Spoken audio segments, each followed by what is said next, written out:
We stand proudly in defense of liberty, and we are committed to protecting innocent civilians from the threat of radical Islamic terrorism.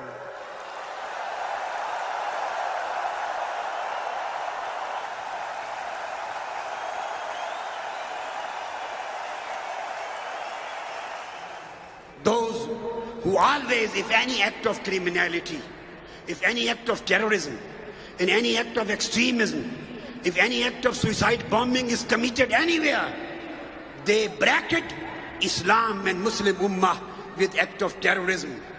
And they never bracket the same other religion with act of terrorism.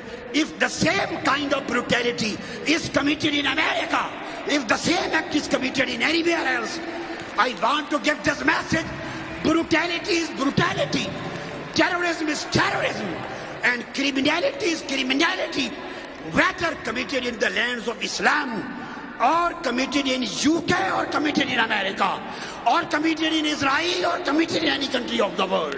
There is two kinds of terrorism: individual terrorism, committed by few groups, committed by few organizations. We disassociate ourselves from their criminal activities. We are not with any Al-Qaeda or Taliban. We are just with Mustafa and Quran. We are not with any Al-Qaeda. We are not with Taliban. We are just with Sirah Mustafa, and we are just with Al-Quran. But on the other side, there are some states also committing acts of terrorism. We condemn individual terrorism also, and we condemn the state terrorism also. Any state in this world has no right to go forward and kill innocent and non-combatant human beings. So, message of this conference is that the terrorism committed by organization is an act of criminality, crime, and terrorism committed by the states and killing the innocent people, maybe in the name of war of terror, this is also an act of crime. We condemn this act and we condemn that act too. Islam is just about peace. Islam is just about tolerance. Islam is just about openness. Islam is just about love. Islam is just about accommodation. Islam is just about mutual trust. Islam is just about mutual respect. Islam is just about a dialogue, culture of dialogue. Ud'u ila sabili rabbika bil hikmah. Islam has nothing to do with any act of terrorism.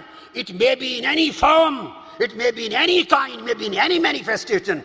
We reject every act of extremism and terrorism in its totality, unconditionally and in absoluteness. During the warfare, in the battlefield, Holy Prophet saw, he said, you cannot kill women, you cannot kill children, you cannot kill priests, you cannot kill diplomats and ambassadors. You cannot kill the people worshipping in churches and synagogues. You cannot burn the trees. You cannot burn the people. And you cannot cut down the arms. So during the warfare, during war, Islam gives a message of peace. Islam does not allow the killing of non-combatants. Islam does not allow the killing of civilians. Does not allow the killing of innocent people. If Islam does not permit you killing of women and children and non-combatant civilians, even in the battlefield and warfare, how does Islam permit you to commit suicide bombings or to commit terrorist acts? So we want to make it clear, Islam has no responsibility. If anybody is committing suicide attacks, he is a criminal. He is not representative of Islam.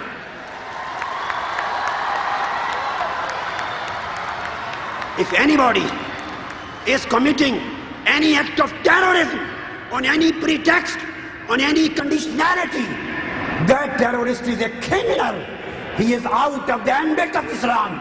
He has no link with Prophet Muhammad, no link with Quran, and no link with Islam.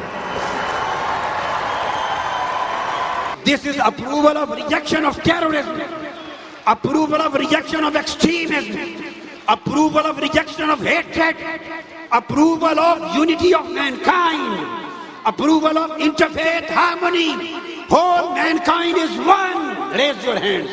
Whole mankind is one. We live with peace. We want to live with love. We want to live with harmony. We want to reject terrorism. We want to reject hatred. We want to live in love, peace, compassion and harmony and mutual respect. MashaAllah. Takbir!